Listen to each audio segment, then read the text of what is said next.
শহীদ president Ziaur রহমানের মাজারের সামনে দাঁড়িয়ে আল্লাহ পাকের কাছে শুকরিয়া জানাচ্ছি। পাশাপাশি তারুণ্যের অহংকার বিএনপির ভারপ্রাপ্ত চেয়ারপারসন তারেক রহমানের কাছে আন্তরিক কৃতজ্ঞতা জানাচ্ছি। আমরা 5 জন যাদের বিরুদ্ধে আপনারা জানেন গত প্রায় 6 মাস পূর্বে একটি দুঃখজনক ঘটনার পরিপ্রেক্ষিতে মিথ্যা অপবাদ দিয়ে আমাদেরকে আমাদের প্রাণের সংগঠন জাতীয়তাবাদী আদর্শে বিশ্বাসী ড্যাবের রাজনীতি থেকে আমাদেরকে দূরে সরিয়ে দেওয়া হয়েছে।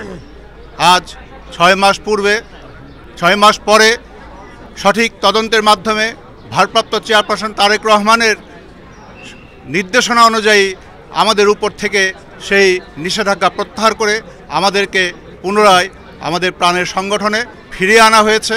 আমরা আজকের এই দিনে দাঁড়িয়ে ওনার কাছে কৃতজ্ঞতা জানাচ্ছি। পাশাপাশি আপনারা জানেন আমাদের প্রাণপ্রিয় নেত্রী দেশনেত্রী বেগম খালেদা জিয়া জীবন মৃত্যুর সন্ধিক্ষণে হাসপাতালে চিকিৎসাধীন।